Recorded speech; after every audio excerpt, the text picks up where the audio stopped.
Hi friends, welcome back to my YouTube channel. ఈరోజు నేను ఆవిరి కుడుములు రెడీ చేశాను. ఎలా చేశానో మీరు కూడా చూసేయండి. ఫస్ట్ స్టవ్ ఆన్ చేసుకుని కడాయి పెట్టుకున్నాను. ఆయిల్ బాగా హీట్ అయిన తర్వాత అందులో పచ్చిమిర్చి, పల్లీలు, అలాగే టమాటా, చింతపండు వేసుకుని బాగా ఫ్రై అయ్యేదాకా ఫ్రై చేసుకున్నాను. ఇలా ఫ్రై అయిన దాన్ని మిక్సీలోకి తీసుకుని దాంట్లోనే కొంచెం ఉప్పు వేసుకుని నేను వీడియోలో చూపించినట్టు బాగా గ్రైండ్ చేసుకున్నాను. ఇలా మెత్తగా గ్రైండ్ చేసుకున్న దాన్ని కడాయిలోకి తీసేసుకున్నాను. అంతే, ఇందులో పోపు వేయాల్సిన అవసరం ఏం లేదు. మీకు నచ్చితే వేసుకోవచ్చు, లేకపోతే లేదు. ఇలా చేసిన పల్లీ చట్నీ మాత్రం చాలా టేస్ట్గా ఉంటుంది.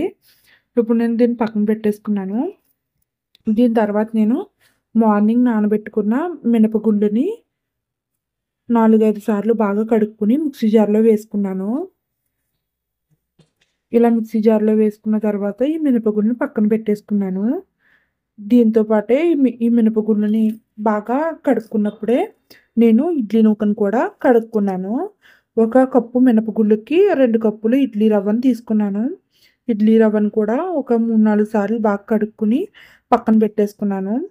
ఇది కొంచెం నానేలోపు మినపగుండుని బాగా మెత్తగా గ్రైండ్ చేసుకున్నాను.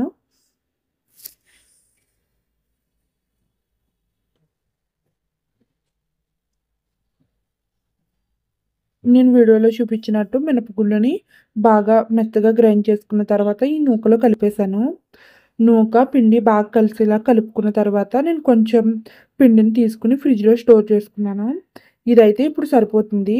ఆవిరి కుడుములు అనేవి పిండి ఆడుకున్న 2 గంటలలోపే రెడీ చేసుకోవాలి. అప్పుడే టేస్ట్ ఉంటుంది. దాన్నే ఆవిరి కుడుములు అంటారు. నెక్స్ట్ డే మార్నింగ్ చేసుకుంటే అది ఇడ్లీ అవుతుంది. ఇప్పుడు నేను ఆవిరి కుడుములు రెడీ చేస్తున్నాను కాబట్టి అప్పటికప్పుడు పిండి రుబ్బుకుని రెడీ చేసుకోవాలి. ఆవిరి కుడుములకి ఇలా సపరేట్గా గిన్నె ఉంటుంది. ఇప్పుడు ఆ గిన్నెలో వాటర్ వేసుకుని స్టవ్ మీద పెట్టుకున్నాను. అందులో వచ్చిన ప్లేట్లో అరిటాకులు పెట్టుకుని పిండి పెట్టేసుకుని ఆ గిన్నె లోపల పెట్టేసి మూతతో క్లోజ్ చేశాను. ఈ ఆవిరి కుడుములకి అరిటాకులు యూస్ చేస్తే టేస్ట్ ఇంకా మంచిగా ఉంటుంది.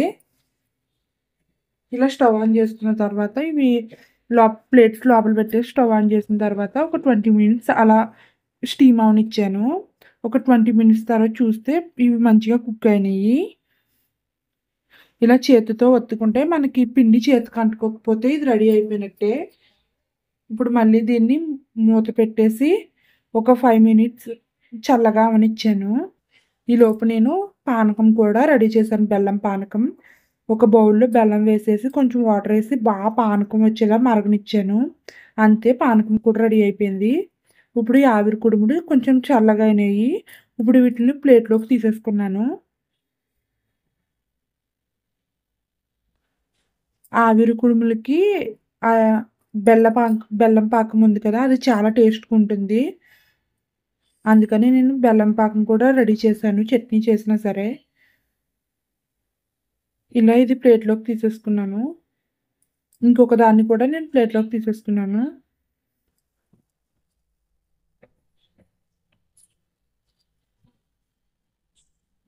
ఇలా 2 ప్లేట్లోకి తీసుకున్న తర్వాత పల్లీల చట్నీ అలాగే బెల్లం పాకంతో తింటే చాలా టేస్ట్గా ఉంటాయి. ఫస్ట్ మేము పల్లీ చట్నీతో ట్రై చేసాము, టేస్ట్ బాగుంది. తర్వాత బెల్లం పాకంతో చేసాము. ఇదైతే చెప్పనవసరం లేదు, చాలా అంటే చాలా బాగుంది. ఇది మీకు నచ్చితే కనుక మీరు కూడా ట్రై చేయండి. అలాగే నా ఛానల్ని లైక్ చేయండి, షేర్ చేయండి, కామెంట్ చేయండి, సబ్స్క్రైబ్ చేసుకోండి.